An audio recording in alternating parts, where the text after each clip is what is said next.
नमस्कार। चलिए आज ऋग्वेद के उन पन्नों को पलटते हैं जहां मिथक और विज्ञान एक दूसरे से मिलते हैं। और हमारा फोकस होगा देवता इंद्र पर। अब सवाल यह है कि क्या हजारों साल पुराने इन भजनों में आज की इंजीनियरिंग की कोई झलक मिल सकती है? चलिए इसी की पड़ताल करते हैं। जब आप सूक्त 51 से 64 तक पढ़ते हैं ना, तो सच में ऐसा लगता है जैसे कोई कोई एक्शन फिल्म चल रही हो। यहाँ इंद्र का एक बिल्कुल अलग, एक योद्धा वाला रूप हमारे सामने आता है। वो किले पर किले गिरा रहे हैं और नदियों के लिए नए रास्ते बना रहे हैं। और पता है, यहीं से ये सब सच में दिलचस्प हो जाता है। तो सवाल ये उठता है कि क्या ये कहानियां सिर्फ कवियों की कल्पना थी, या फिर ये उस जमाने की असली तकनीक और प्राकृतिक घटनाओं का कोई रिकॉर्ड है? आज हम इसी मिथक और विज्ञान के बीच की उस महीन सी लकीर को समझने की कोशिश करेंगे। तो ठीक है, अपनी पड़ताल शुरू करते हैं पहले और सबसे बड़े दावे से, इंद्र का 99 दुश्मन किलों को तबाह कर देना। जरा इस नंबर पे गौर कीजिए। 99, 99। ये कोई ऐसी वैसी अंदाजन कही गई बात नहीं है कि भाई सैकड़ों किले तोड़ दिए। नहीं, भजन 154.6 जैसे सुक्तों में एकदम साफ साफ लिखा है कि इंद्र ने शंभर नाम के असुर के ठीक 99 पुर मतलब किलों को नष्ट किया। पर सवाल यह है कि इतनी सटीक संख्या क्यों? इसका मतलब क्या हो सकता है? देखिए, इसको समझने के लिए ना दो बड़ी थ्योरीज सामने आती हैं। पहली है युद्ध का सिद्धांत। 20वीं सदी के कुछ इतिहासकारों का मानना था कि यह सच में हुआ था। मतलब शायद ये आर्यों के हमले और हड़प्पा जैसी बड़ी सभ्यताओं के बीच हुए किसी बड़े युद्ध का जिक्र है। और दूसरी तरफ है मानसून का सिद्धांत।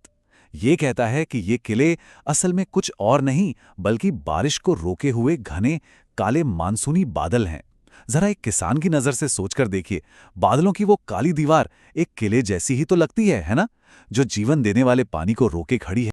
अब ये जो युद्ध वाली थ्योरी है, इसके साथ एक बहुत बड़ी प्रॉब्लम है, और वो है सबूतों की कमी। मतलब उस दौर में एक साथ 99 शहर बने और फिर एक साथ तबाह हो जाएं, इसका कोई एक भी आर्कियोलॉजिकल एविडेंस नहीं मिलता। जरा सोचिए, क्या उस जमाने की टेक्नोलॉजी से इतने बड़े स्केल पर शहरीकरण मुमकिन भी था? तो बिना किसी सबूत के ये बादलों वाला मेटाफर कहीं ज्यादा लॉजिकल और साइंटिफिक लगता है।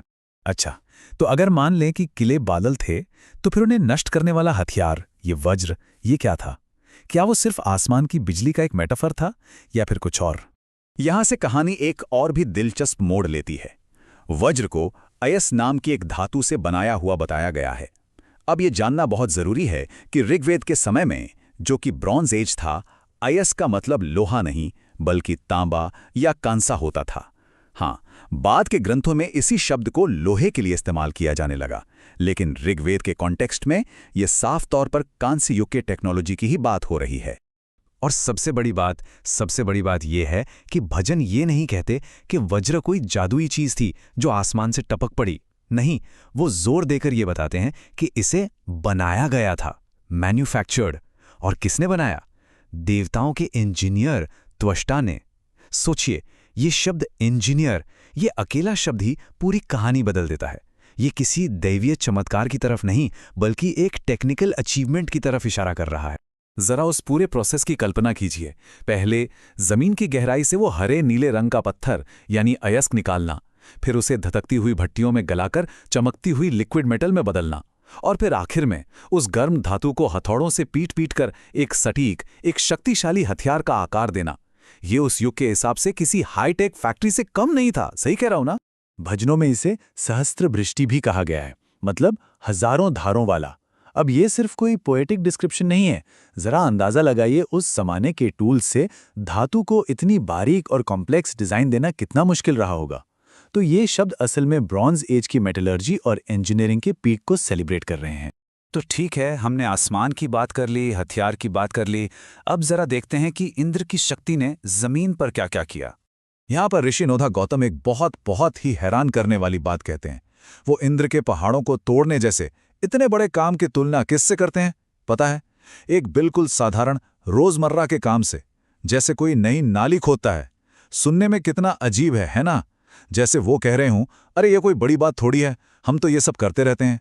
ये एक ही लाइन उस दैवीय घटना को अचानक एक ह्यूमन लेवल पर ले आती है। तो इसकी दो साइंटिफिक संभावनाएं हो सकती हैं। पहली, हाइड्रो इंजीनियरिंग, क्या ये नहरें बनाने, बांध बनाने और नदियों का रुख मोड़ने जैसी बड़ी बड़ी सिविल इंजीनियरिंग प्रोजेक्ट्स का एक पोएटिक डिस्क्रिप्शन है? ये बिल्कुल मुमकिन है, क्योंकि ऐसी तकनीक से खेती को जबरदस्त फायदा होता। और दूसरी संभावना है जियोलॉजिकल ऑब्जर्वेशन। हिमालय का क्षेत्र, जैसा कि हम जानते हैं, जियोलॉजिकली बहुत एक्टिव है।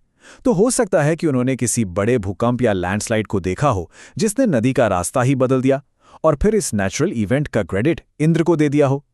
अब दोनों में से कौन सा ज्यादा मुमकिन है, ये बहस का विषय है।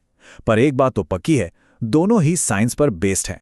और देखिए, दोनों ही सूरतों में, चाहे वो उनकी खुद की इंजीनियरिंग हो या किसी प्राकृतिक आपदा का इतना सटीक ऑब्जर्वेशन, ये जादू तो बिल्कुल नहीं है। ये क्या है? ये है वाटर मैनेजमेंट और अपने एनवायरनमेंट की गहरी साइंटिफिक अंडरस्टैंडिंग का एक पुख्ता सबूत। तो चलिए, अब तक की हमारी इस पड़ताल से जो बातें सामने आई हैं, उन सबको एक साथ जोड़कर देखते हैं। तो इंद्र के हर एक एक्शन से भरे कारनामे को हम वैज्ञानिक नज़र से दोबारा समझ सकते हैं। 99 किले क्या है?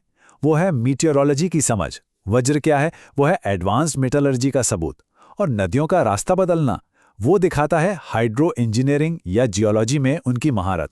मतलब कुल मिला के इंद्र के ये जो विनाशक काम लगते हैं, वो असल में विनाश की नहीं बल्कि निर्माण और समझ की कहानियां हैं। ये कहानियां हैं मौसम को समझने की, धातु को अपनी मर्जी से गढ़ने की और अपनी ज़रूरतों के हिसाब से ज़मीन को आकार देने की। साइंस और इंजीनियरिंग की वो कहानियां जो पौराणिक कथाओं के लिबास में छुपी हुई। और ये सब हमें एक बहुत ही दिलचस्प सवाल पर लाकर छोड़ देता है। अगर वो लोग ज़मीन को इंजीनियर कर सकते थे, पानी के बहाव को कंट्रोल कर सकते थे, तो उनकी अगली टेक्निकल एम्बिशंस क्या रही होंगी? क्या उन्होंने अपनी इंजीनियरिंग का इस्तेमाल दुनिया को एक्सप्लोर करने के लिए किया होगा, या फिर दूसरी सभ्यताओं के साथ ट्रेड करने के लिए नए रास्ते खोले होंगे, या शायद और भी एडवांस्ड हथियार बनाए होंगे?